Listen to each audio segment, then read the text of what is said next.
Job छोड़ दिया था एंड मेरे को अध्यात्म की का कुछ आइडिया नहीं था। मैंने स्वामी गोविंदानंद जी के साथ एक कोर्स किया था लास्ट ईयर। तब उन्होंने हम सबको बोला था कि अगर तुम्हें मौका मिले तो उत्तरकाशी में स्वामी शिवानंदा सेवा समिति में ज़रूर जाना।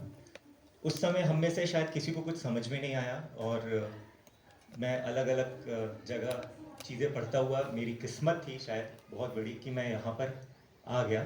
और मुझे यहाँ जो मिला है वो शब्दों में तो मैं नहीं बता सकता, जैसे कि आई एम श्योर कि आप लोगों का भी एक्सपीरियंस रहा है।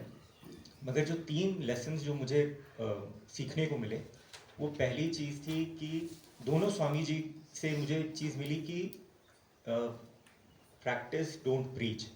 क्योंकि बहुत सारी चीज़ें, बहुत सारा ज्ञान तो था उसमें से शायद 20% मुझे अंदर गया होगा, 80% तो अभी याद नहीं है।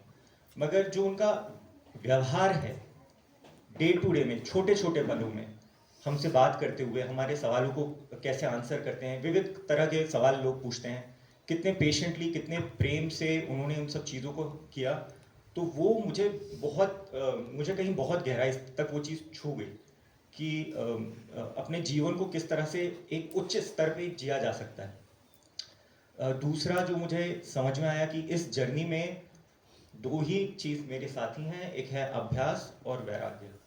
और यहाँ पे आने के बाद मेरे जीवन में बहुत छोटे छोटे चेंजेस आए। शायद बाहर से लगता होगा कि नहीं कोई बड़ा चेंज है, मेरे लिए बहुत बड़ा चेंज है कि मैंने जैसे चाय पीना बहुत कम कर दिया, खाने में थोड़ा संयम आ गया, मेडिटेशन में रोज़ खुद बहुत ज़्यादा करने लगा। बीच में हमारे जब सेशंस होते थे तो शायद कभी किसी का फ़ोन बजता था या कोई कुछ क्वेश्चन पूछ लेता था तो मैं ट्रिगर हो जाता था कि ये सवाल क्यों पूछ रहे हो, या मन में सोचता था यार फ़ोन तो बंद कर दो, समथिंग लाइक दिस। बट मैं छोटे छोटे मोमेंट्स में अपने आप को कैच कर पाता था, फिर भी 20% किया था, कर पाता था। मगर वो भी मुझे समझ में आया कि ये भी एक मेरे लिए लंबी जर्नी है। और जैसे कहा जाता है कि 1000 मीलों की रास्ता एक कदम से शुरुआत होती है, तो मुझे लगता है कि मेरा बहुत बहुत बड़ा भाग्य था कि मैंने यहाँ आके पहला कदम लिया।